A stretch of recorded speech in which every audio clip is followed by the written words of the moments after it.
আমরা বাংলাদেশ থেকে আসছি, মস্কো দমোদর এয়ারপোর্টে আছি। আমরা সিম কিনতেছি, সিমের প্রাইস 2300 রুবল, পাওয়া যাবে শুধু 60 GB ইন্টারনেট।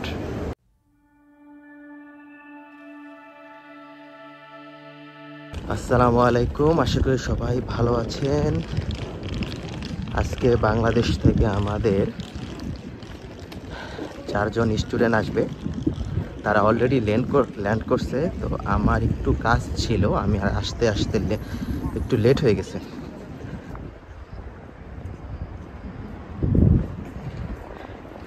আজকের ওয়েদারটা ভালো আছে, গরম আছে, ঠান্ডা কম। তো আশা করি সবার সব কিছু সুন্দর মতো হবে। এয়ারপোর্টের বর্তমান অবস্থা আপনারা দেখতে পারতেছেন। তো আশা করি তাদের ইমিগ্রেশনটা খুব ইজিলি হয়ে যাবে। সবাই তাদের জন্য দোয়া করবেন। মস্কো এয়ারপোর্ট থেকে আসি আমি, আনিসুর রহমান।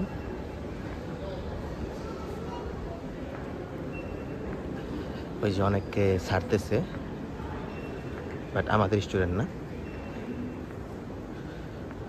রোহান, তোমার বিমানের এক্সপিরিয়েন্স কেমন ছিল? বিমানের এক্সপিরিয়েন্স ভালো ছিল, ফ্লাইট ভালো ছিল, তবে হচ্ছে খাবারের অবস্থা খুবই ভালো। খাবারের অবস্থা কেমন? আমরা স্যান্ডউইচ দিছে, কি স্যান্ডউইচ এটি জানি না, জীবনে দেখিও নাই, খাইও নাই কোনো সময়। স্যান্ডউইচ আমি জীবনে বেশি খাইও নাই। যাই হোক, স্যান্ডউইচ দিছে এগুলো যে 20 টাকা দামের হার্ডওয়্যার দোকানে ফোম পাওয়া যায় না, ওই ফোমগুলোর মতো লাগে খাইতে। কোনো রকম খাইছি, যান বাঁচাইতে হবে। এই কারণে আপনার ফ্লাইট এক্সপিরিয়েন্স শেয়ার করেন।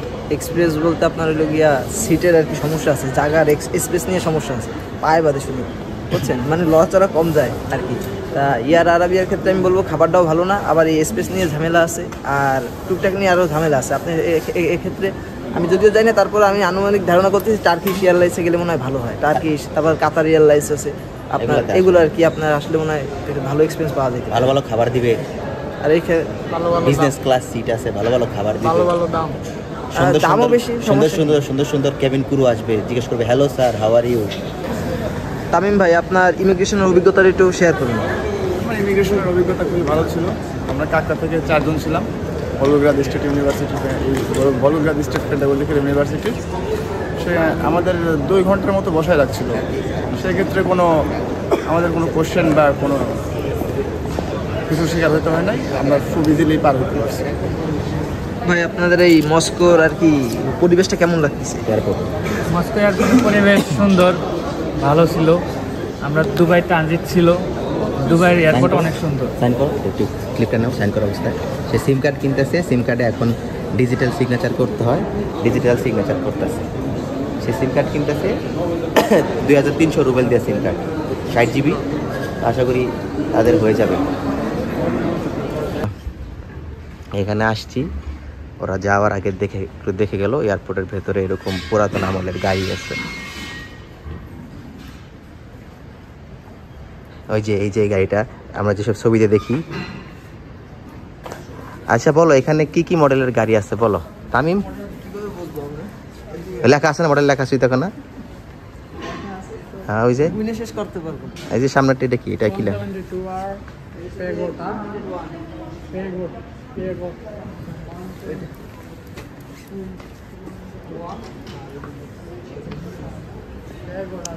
আমাদের বাংলাদেশি এয়ারপোর্টে মানুষ তো বসারই জায়গা নেই, আর এখানে কত সুন্দর করে এরা এক ধরনের জাদুঘরের মতো বানায় রাখছে।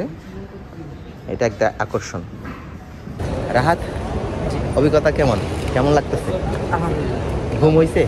ঘুম ওই রকম তো আর হয় না, তারপরে ভালো হয়েছে, মোটামুটি ভালো হয়েছে।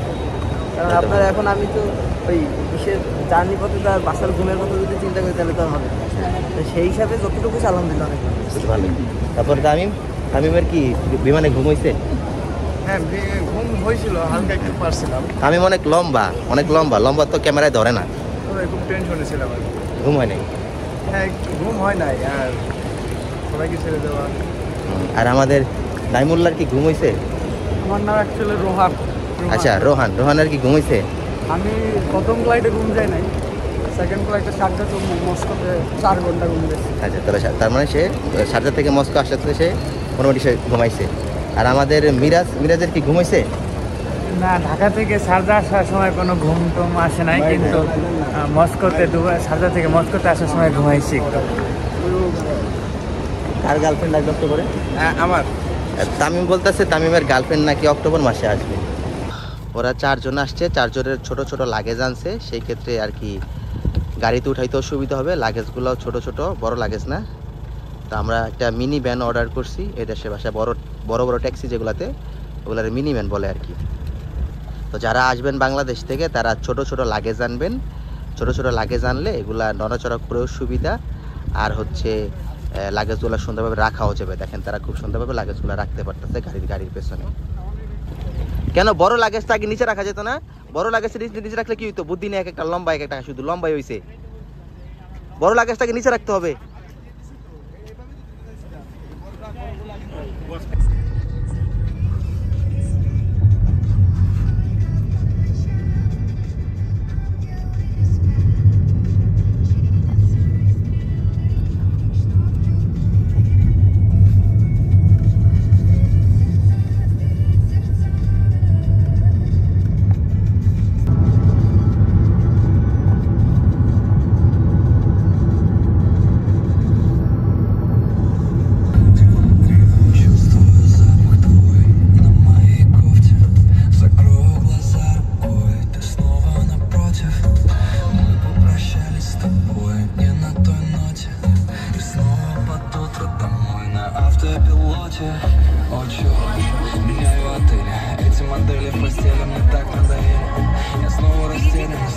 আজকে এই হোটেলে থাকবে, এই হোটেল থেকে তারপরে কালকে দুপুরের 2টার ট্রেনে রওনা দিবে আর কি।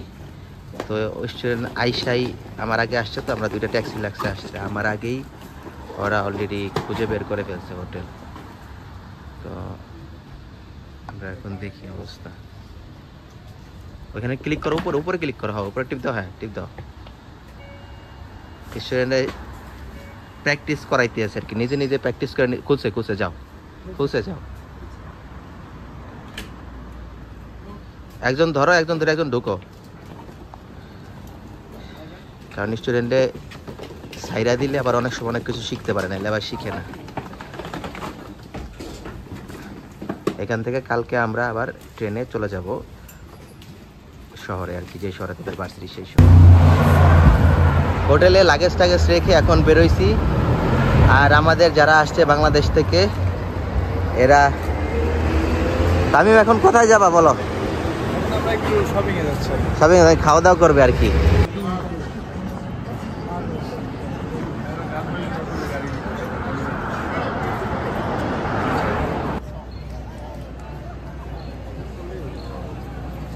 দেখছো দেখো কেমন ফুল কাজটি রাখছে। চলো ওইদিকে যাই।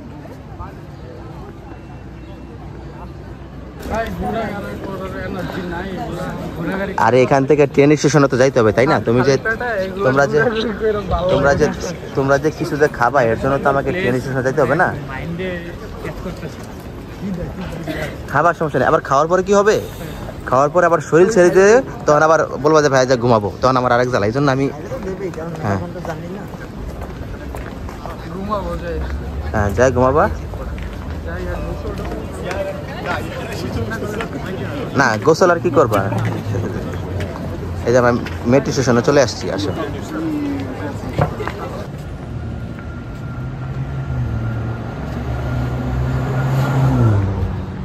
তো আমাদের বাংলাদেশ থেকে যারা আসছে তারা বলতেছে তারা ভাত খাবে। তো এখানে ইন্ডিয়ান একটা রেস্টুরেন্ট আছে যেখানে ভাত পাওয়া যায়, বিরিয়ানি পাওয়া যায়, বিভিন্ন ধরনের সবজি পাওয়া যায়। তো আমি সেখানে আসছি, তো এখান থেকে আমরা খাওয়া দাওয়া করবো। বাংলাদেশ থেকে যারা আসছে তারা বাংলাদেশি খাবার খাইতে চাইছে, তো ভাত খাবে। এই নাইমুল্লাহ তো ভাত খাওয়ার জন্য একেবারে বলে যে ভাই ভাত খাবো, ভাত খাই নাই। আর তামিম তো চেহারার দিকে তাকানো যায়নি, এখন ভাত খাইছে। এই ইয়ার কি পেট ভরছে? হ্যাঁ, কি হাসিটা দিছে দেখছেন? এই হাসির দামই লাখ টাকা। যে তামিমের অবস্থা, তামিম পেট ভরছে অনেক। নাইমুলের কি পেট ভরেছে? এই হচ্ছে রাতের মস্কো। বাইকগুলোর অবস্থা, এক একটা বাইক সেই লেভেলের বাইক।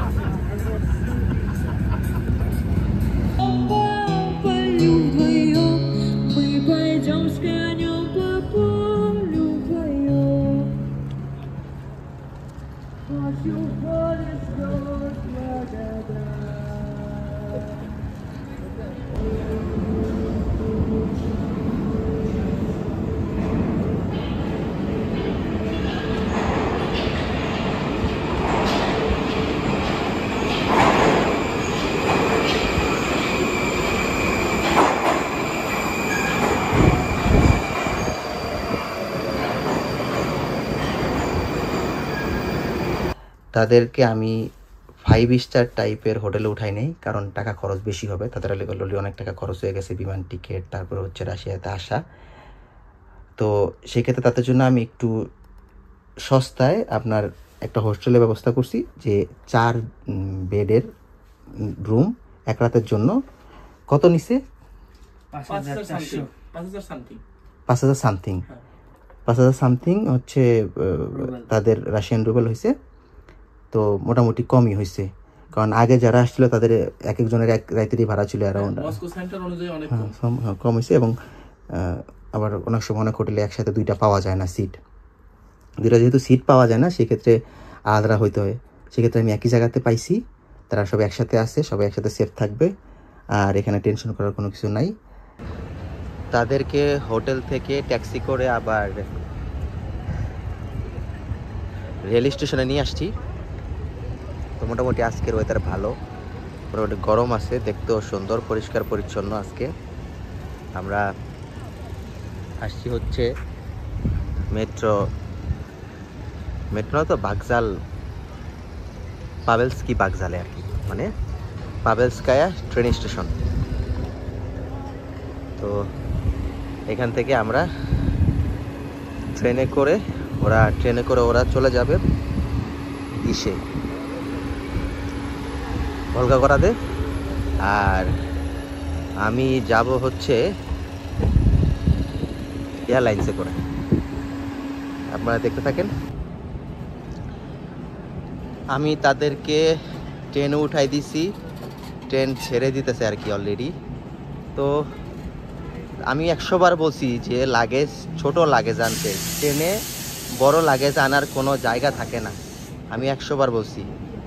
আর ট্রেনের কি একটা অবস্থায়, বড় বড় লাগেজ দেওয়া পরে আবার যায় ট্রেনের যেই লাগেজ রাখার যে জায়গা আছে সেখানে রাখছে টাকা দিয়ে, মনে হয় বাংলাদেশি টাকায় 2-2.5 হাজার টাকার মতো লেগে গেছে 3টা লাগেজ রাখতে বড় বড়। তো যারা বাংলাদেশ থেকে আসবেন, আল্লাহর রস্তে দয়া করে ভাই, যারা দূরে শহরে যাবেন, ছোট ছোট লাগেজ আনেন, বড় বড় লাগেজ আনেন না, পরে বিপদে পড়বেন আপনারা। আর আমি এখান থেকে একটু রেস্ট করে আমি আবার এয়ারপোর্টে যাব, আমি আবার বিমানে যাব। ওরা ট্রেনে যাচ্ছে, আমি বিমানে, ভলগাগরাদে বিমানে, আমি ফ্লাইটে চলে যাবো আর কি।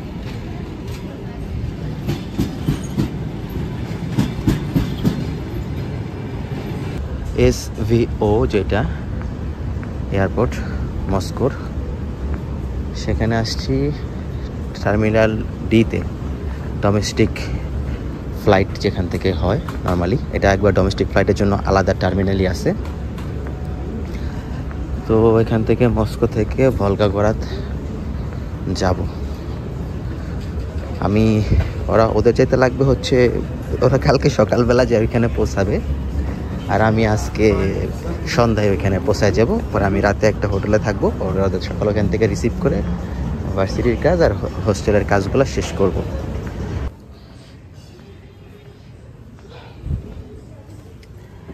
বিশাল বড় এয়ারপোর্ট SVO।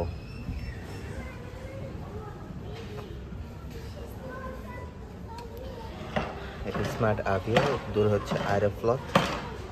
আমারটা এখন বোধ আসে না। এয়ারপোর্টের ভিতরে বাচ্চাদের খেলার জায়গা আছে, বাচ্চারা খেলাধুলা করে।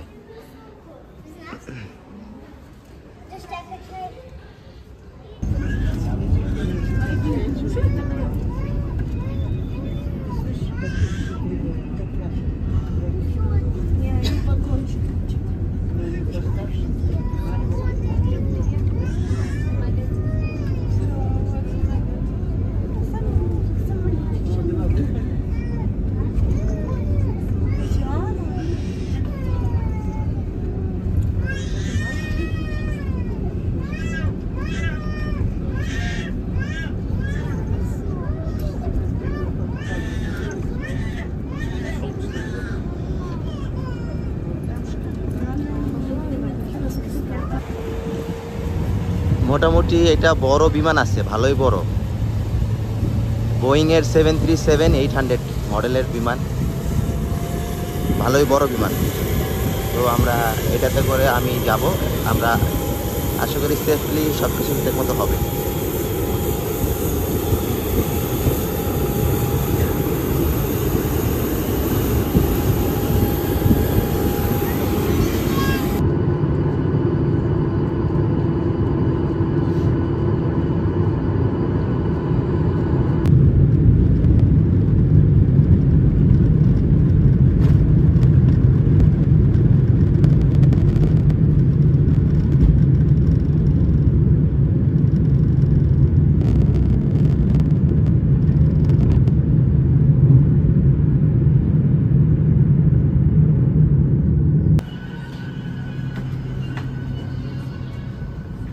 Волгоград International Airport.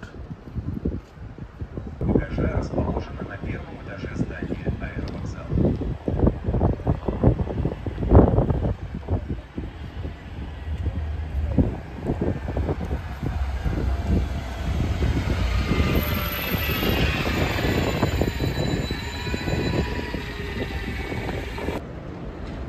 এটা হচ্ছে ভলগাগরাদ ট্রেন স্টেশন। এইখানেই ওরা কালকে সকালবেলা আসবে, আর এখান থেকে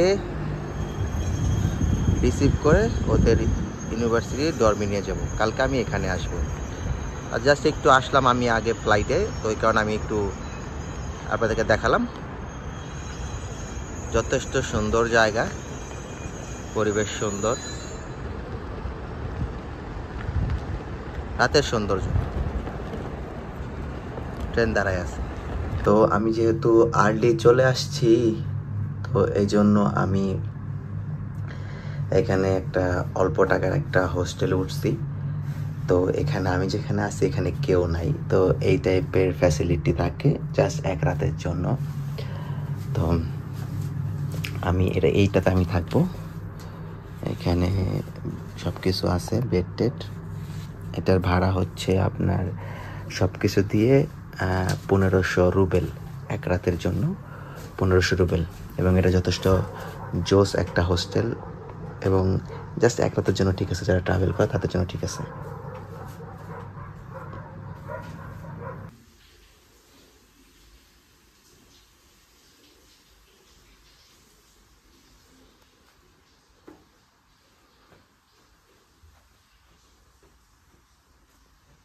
আসসালামু আলাইকুম, শুভ সকাল।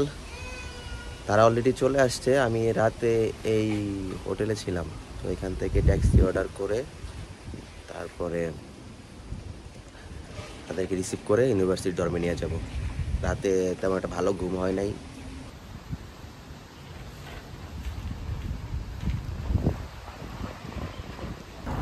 এই হচ্ছে ভলগাগরাদ ট্রেন স্টেশন। তো তারা আমাকে ফোন দিছিল যে ভাইয়া আমরা তো চলে আসছি। তো আমি তাদেরকে বলছিলাম যে আপনারা নামবেন, আমি এখানে 8টার সময় আসবো। তো আমি 8:05 চলে আসছি অলরেডি, কারণ আমার ট্যাক্সি অর্ডার দিয়েছিলাম, তো এটা পাইতে একটু সময় লাগছিল। তো ওই যে আমাদের তামিম, ওরা অলরেডি লাগেজ নিয়ে ওরা অলরেডি দাঁড়ায় আছে। এখানে নাইমুল্লাহ, তারপরে হচ্ছে তামিম, তারপরে হচ্ছে ইয়াসিন, আর হচ্ছে মিরাজ। তো মিরাজ, ট্রেনের জার্নি কেমন ছিল বলো? ট্রেনের থেকে ট্রেনের জার্নি অনেক ভালো ছিল। শুয়ে আসছো, ঘুমাইতে পারছি, অনেক ভালো। আর ট্রেনে যারা আসবে সত্যি কথা বলবা, ট্রেনে আসলে কি এসব লাগেজ নিয়ে আসা উচিত? না, আরো ছোট ছোট লাগেজ নেওয়া ভালো, ক্যারি করতে কষ্ট হবে না। তো 3টা লাগেজের জন্য কত রুবেল দিছো? বাংলাদেশে কত টাকা দিছো এক্সট্রা ভাড়া? বাংলাদেশি টাকাতে হিসাব করি না, এক্সট্রা 1400 রুবেল। 1400, প্রায় 2000 টাকার মতো গেছে এই 3টা লাগেজের জন্য। এবং প্যারা তো কম খাও নাই। সেক্ষেত্রে যারা আসবেন তারা ছোট লাগেজ নিয়ে আসবেন, ছোট 2টা লাগেজ। আর রাহাতের কি অবস্থা, কেমন লাগতেছে? আলহামদুলিল্লাহ ভালো লাগছে। সে তো রাশিয়াতে আসা তার স্বপ্ন পূরণ হয়ে গেছে। হ্যাঁ, স্বপ্ন তো পূরণ হয়েছে। ভাবছিলাম যে শহরটা মনে হয় ছোট শহর, এখন এসে দেখতে বেশ আলহামদুলিল্লাহ অনেক বড়। এটা অনেক বড় শহর। হ্যাঁ, সুযোগ সুবিধা ইনশাআল্লাহ। আর তামিমের কি অবস্থা? জি, আমার অবস্থা অনেক ভালো লাগতেছে। হ্যাঁ, ভালো লাগতেছে। রাশিয়ার ট্রেন ছিল মানে এয়ার আরাবিয়া থেকে রাশিয়ার ট্রেন জার্নিটা অনেক বেশি ভালো, অনেক ভালো, ঘুমায় ঘুমায় আসছো। অনেক বেশি ভালো ছিল। ও তো অনেক লম্বা, ক্যামেরায় ধরে না। আচ্ছা আমাদের এখন আছে হচ্ছে নাম কি রোহান নাইমুল্লাহ, এমডি নাইমুল্লাহ রোহান। আচ্ছা রোহান, তো তোমার ট্রেনে জার্নি কেমন ছিল বলো? ট্রেনের জার্নি ভালো ছিল, তবে এখানে প্রচুর ঠান্ডা। ঠান্ডা, ঠান্ডাটাও ভালো লাগতেছে অবশ্যই। ট্রেনের জার্নি বলতে গেলে একটা আমার জীবনের সেরা জার্নি। সেরা জার্নি। আচ্ছা তার মানে এনজয় করছে। তার মানে যারা আসবেন এই যে এরকম যদি দূরের শহর হয় শীতের কাপড় নিয়ে আসবেন। যে রাশিয়ান 2 ভদ্রমহিলা ছিল ওনারা খুবই পোলাইট ছিল, তারা হেল্প করছে। আচ্ছা তো যারা আসবেন তারা এরকম শীতের কাপড় পরে আসবেন। শীতের কাপড় পরে আসলে কিন্তু সেই লাগবে এবং ঠান্ডা লাগবে না। আমি কিন্তু ঠান্ডা লাগতেছে না, তাই না? কিন্তু আমার ঠান্ডা লাগতেছে। না না না, তাহলে ঠিক আছে আমরা যাই। তাহলে আমরা এখন ভার্সিটির হোস্টেল চলে ডিরেক্ট। আমাদের বাংলাদেশ থেকে যারা আসছে তো 3 জনকে রুম দিছে, 3 জনের রুম। এই হচ্ছে রুমের অবস্থা, এরকম থাকবে, ফ্যাসিলিটি এরকম থাকবে। আর রুমে থাকবে কি থাকবে এই তোমরাই বলো। এখানে কি, এটা কি? ওয়ার্ড্রপ, তারপরে টেবিল, পড়ার টেবিল, তারপরে ছোটো ছোটো স্টুল, চেয়ার। আর এখান থেকে আমরা যদি ভিউ দেখি এখান থেকে ভিউ কিন্তু সেই রকম লাগে দেখতে, ইউরোপিয়ান ভিউ। রাহাতের রুম, রাহাত এই রুমে উঠছে। তো এই রুমে হচ্ছে ফ্যাসিলিটি মোটামুটি ভালোই। এই যে বেড আছে, তারপর হচ্ছে ছোট একটা, এটা কি বলে, ওয়ার্ড্রপ না, ওয়ার্ড্রপ সব কিছু রাখতেছে। এবং এখানে হচ্ছে ওয়ার্ড্রপ আরেকটা আছে, পড়ার টেবিল আছে। আর রাহাতের কেমন লাগতেছে রুম, পরিবেশ কেমন? আলহামদুলিল্লাহ খুশি, আমি হ্যাপি। তো যারা আবেদন করবে তাদের কি করা উচিত? আমাদের বাংলাদেশ অফিসে যাওয়া উচিত কিনা? অবশ্যই। অফিসের নাম কি? গ্লোবালকে আমি অনেক পার্সোনালি ধন্যবাদ জানাই। পুরো নাম কি আমাদের অফিসের পুরো নাম কি? কাকড়া গ্লোবাল এডুকেশনাল কনসালটেন্সি ফার্ম। এটা সাভারে অবস্থিত আমাদের অফিস, ঠিক আছে? আমরা চলে আসছি অলরেডি ভলগাগরাত স্টেট সোশিয়াল পেদাগজিক্যাল ইউনিভার্সিটিতে। আমাদের স্টুডেন্টরা অলরেডি ইউনিভার্সিটির সামনে আসছে। এই হচ্ছে ইউনিভার্সিটির ক্যাম্পাস, অনেক বড় একটা ক্যাম্পাস আর কি।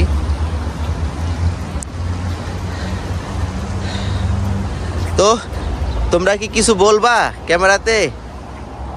হ্যাঁ, কেমন লাগতেছে ইউনিভার্সিটি দেখে মিরাজ? অনেক ভালো লাগতেছে। অনুভূতি কেমন?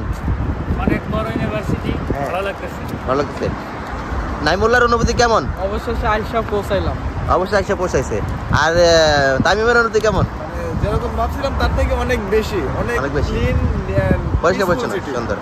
আর ইয়ার আমি বলবো যে ইউনিভার্সিটিতে হোস্টেল আসা যাওয়ার রাস্তা অনেক শর্ট, তাই হচ্ছে যে খরচও বাঁচবে, মানে আসা যাওয়ার জন্য ভালো হবে। হ্যাঁ, হোস্টেলটা হচ্ছে ইউনিভার্সিটি থেকে দূরত্ব হচ্ছে এই রাস্তা দিয়ে আসতে হয়, দূরত্ব হচ্ছে অ্যারাউন্ড 7 মিনিট থেকে 8 মিনিট দূরত্ব। আমি এদিকে বাস স্টেশনে আছে, যারা অন্য হোস্টেলে থাকে তারা আসে আর কি। তো ইউনিভার্সিটির পরিবেশটা যথেষ্ট ভালো। এখন আমরা আজকে যাব ভার্সিটির কাজগুলো শেষ করে তারপর আমরা এই শহরটা হালকা ঘুরে দেখবো, বাকি কাজগুলো করবো। আপনারা দেখতে থাকেন। আমরা ভার্সিটির কাজ শেষ করলাম। এ হচ্ছে আমাদের বাংলাদেশ থেকে আসছে প্রথম গ্রুপ। তারা অনেক ক্লান্ত, আজকে সারাদিন এখন পর্যন্ত কিছু খাই নাই। আমরা এই কাজ শেষ করে ফেলছি। এখন আমরা খাওয়া দাওয়া করবো। আমি একটু টায়ার্ড।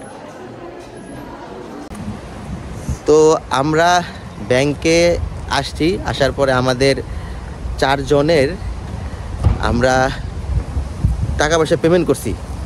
তো রাশিয়ার একটা নতুন রুলস হয়েছে এই বছর, শুনলাম যে এই শহরে দেখলাম যে রেজিস্ট্রেশনের জন্য আবার টাকা দিতে হবে সরকারকে, গভর্নমেন্টকে। আর ভিসা ফি তো আপনারা জানেন পে করতে হবে। তো কত টাকা পে করছে এটা স্টুডেন্টের মুখ থেকে শুনেন, তারা নিজেরাই পে করছে। তো তামিম, তো তুমি কত টাকা পে করলে একটু জোরে জোরে বলবা। আমি ভিসা এক্সটেনশনের জন্য পে করছি 1920 রুবল। এটা এখন রেজিস্ট্রেশন খরচ হচ্ছে 500 টাকা। এটা যখন ভিসা এক্সটেনশন হবে পরে আবার রেজিস্ট্রেশন করতে হবে নতুন ল অনুযায়ী, সেক্ষেত্রে আমাকে পেমেন্ট করতে হয়েছে 1000 রুবল।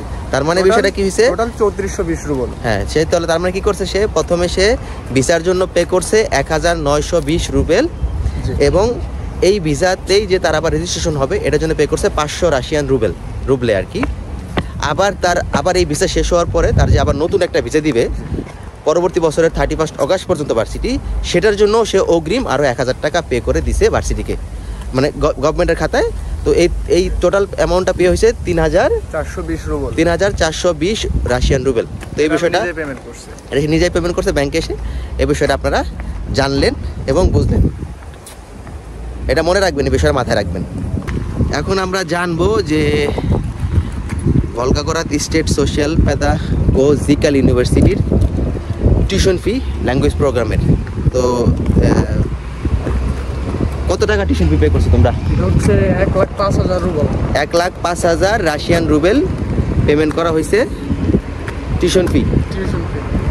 তো এই টাকাটা কি আগে দেওয়া লাগছে বাংলাদেশে থাকতে, না এখানে এসে দিতে পারছো? আগে দেওয়া লাগছে। এই টাকাটা বাংলাদেশে থাকতে আগেই ফুল টিউশন ফি পেমেন্ট করা রাখছে। আর আর ডরমিটরিটা কে বলবে? ডরমিটরি হ্যাঁ, ডরমিটরিটা কে বলবে? ডরমিটরি কত? ডরমিটরি কত এক বছরে? ডরমিটরি হচ্ছে 16,800। হ্যাঁ, মান্থলি হচ্ছে 1400 রুবেল, 1,400 রুবলে। আর বছরে আসে হচ্ছে হিসাব করলে আমরা যদি 12 মাস হিসাব করি 16,000। হ্যাঁ, তাহলে আমাদের এখানে ওদের ভলগাগরাত স্টেট সোশ্যাল প্যাথোলজি ইউনিভার্সিটির হোস্টেল ভাড়া হচ্ছে মান্থলি 1400 রুবেল, 1,400 রুবেল। এবং এটার এক বছর আসে হচ্ছে 31 অগস্ট পর্যন্ত 2026 সালের 16,800 রাশিয়ান রুবেল। আর মেডিকেল ইন্স্যুরেন্স কত পে করছে মিরাজ বলবে। মিরাজ বলো, মেডিকেল কত পে করছো? মেডিকেল ইন্স্যুরেন্স 500 টাকা আমরা মেডিকেল ইন্স্যুরেন্স 5,500 রুবেল রাশিয়ান রুবলে মেডিকেল ইন্স্যুরেন্স আমরা পে করছি এই ভার্সিটিতে।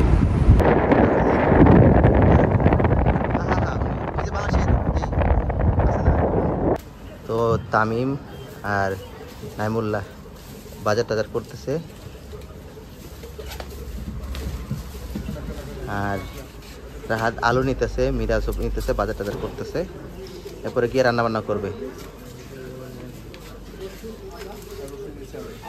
আদা লাগবে না, খিচুড়ি রান্না করতে আদা লাগে না। এ হচ্ছে এইসব দেশের অবস্থা, বাজারের জিনিসপত্রের দাম।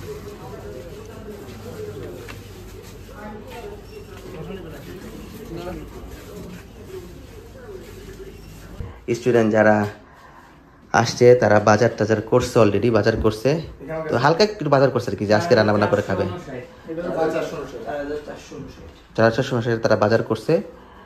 আর তামিম, আমাকে বলো, বাংলাদেশ থেকে যারা আসবে তাদের কোন জিনিসটা আনলে, তোমার তো দেখলা, কোন জিনিসটা আনলে এবং বাংলাদেশ থেকে যারা আসছে তাদেরকে কোনো টাকা পয়সা বা রুবেল টুবেল নিয়ে আসলে কোনো তাদের সুবিধা হবে কিনা, এটা যদি একটু বলতা। হ্যাঁ, অবশ্যই। যদি অন্তত পক্ষে 20 থেকে 25,000 রুবেলটা সাথে করে ক্যাশ করে নিয়ে আসে বাংলাদেশ থেকে, সেক্ষেত্রে অনেক সুবিধা হবে, অনেক। নিজের খরচগুলো নিজেই ক্যারি করতে পারবে। এখানে আসার পরে ওই এয়ারপোর্টে যে একটু ঠকাই দেয় সেটা ঠকবে না। এয়ারপোর্টে যদি করে সেক্ষেত্রে ডলার রেটটা অনেক কম পাওয়া যায়। সেক্ষেত্রে বাইরে গিয়ে করতে হলে পরে আবার 500 থেকে 1,000 রুবেল খরচ হয়, ট্যাক্সি বাড়াই শুধু। সেক্ষেত্রে কিছু রুবেল করে নিয়ে আসলে অনেক। আর ইয়া বলবে নাইমুল্লাহ, এমডি নাইমুল্লাহ নাইম বলবে যে ট্রেনের টিকিটটা কি বাংলাদেশে থাকতে ভিসা পাওয়ার পরে কিনা উচিত নাকি রাশিয়াতে এসে কিনা উচিত? বাংলাদেশে থাকতে ভিসা পাওয়ার পরে কিনলে রিজনেবলের মধ্যে পায়, অল্প টাকা পাওয়া যাবে, অল্প টাকা পাওয়া যাবে। এতে করে কি হবে, তার প্ল্যানিংটা থাকবে করা, এবং এয়ারপোর্টে আসলে ট্রেনের টিকিট যদি দেখতে চায় ইমিগ্রেশন অফিসারকে ট্রেনের টিকিট দেখাইতে পারবে।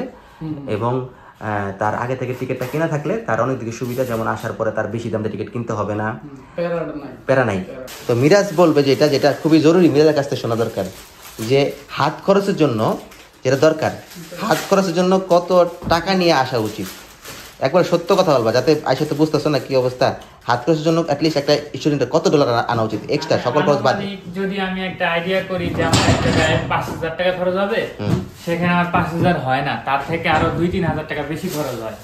তো আমি আর যে কোনো কাজের ক্ষেত্রেই এক্সট্রা একটা অ্যামাউন্ট নেওয়া দরকার, কারণ না হলে এই অ্যামাউন্টটা শর্ট পড়ে যাবে।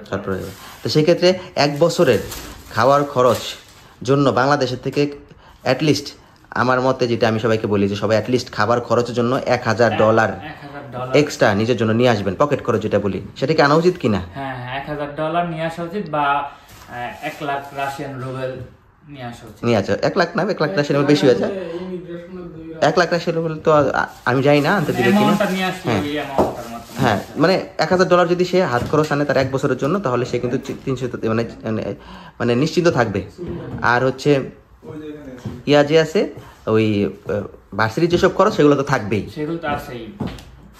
আচ্ছা, তো এখন ওভারঅল যে আমরা আসলাম, এই যে বিভিন্ন জায়গায় এই যে এখানে ট্যাক্সি তুললে ট্যাক্সিতে ভাড়া, এই যে বিশাল বড় বড় লাগেজ আনে, এই পরামর্শটা কে দিবে? লাগেজগুলা কি এরকম বড় আনা উচিত না ছোট লাগেজ আনা উচিত? অবশ্যই না, লাগেজের জন্য ভালো 24 সাইজ, যেটা 24 সাইজটা সুইটেবল, যেতে ট্রেনও এয়ারফেয়ারের জন্য আবার ট্রেনের জন্য যদি লাগেজের সাইজ 30 কিংবা 32, 20 সাইজের 32 সাইজের যেগুলো বড় লাগেজ আছে, যারা সবাই চিন্তা করে যে একটা লাগেজে সবকিছু নিবে, সেই ক্ষেত্রে কিন্তু ট্রেনের যারা দূরের স্টুডেন্ট আছে মস্কোর বাইরে, সেক্ষেত্রে তারা প্রচুর হ্যাসেল পোহাইতে হবে, কারণ ওই সেটা লাগেজের জন্য এক্সট্রা করে পে করতে হয়, বড় লাগেজ হলে এক্সট্রা পে করতে হয়। ঠিক আছে, সমস্যা। এবং ট্যাক্সিতে জায়গা হয় না, যেটা রাহাত ফেস করছে, রাহাত বিশাল ব্যাগ আনছে, তার একটু কষ্ট হয়ে গেছে টানাটানি করতে করতে।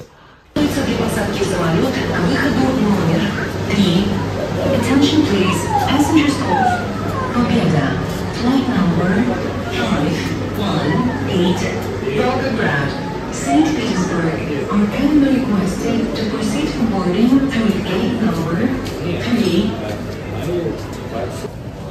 আমি আমাদের স্টুডেন্টদেরকে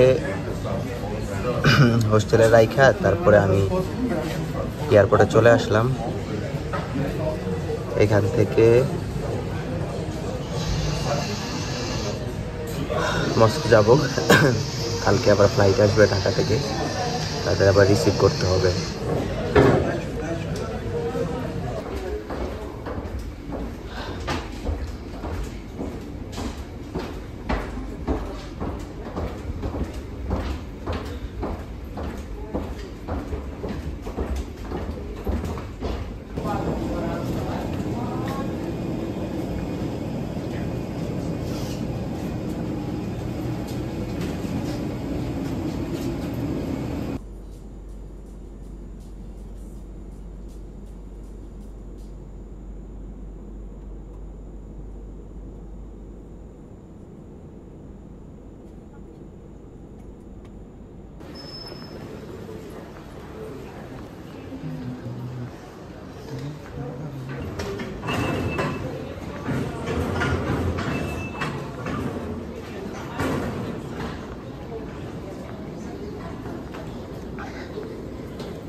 এই দেশের ডোমেস্টিক এয়ারপোর্ট আমাদের বাংলাদেশের ইন্টারন্যাশনাল এয়ারপোর্টের মতন।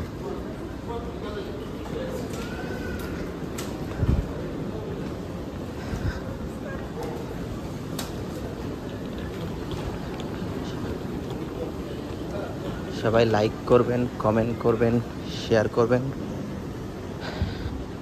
অবশ্যই অবশ্যই আমাদের চ্যানেলটি সাবস্ক্রাইব করবেন।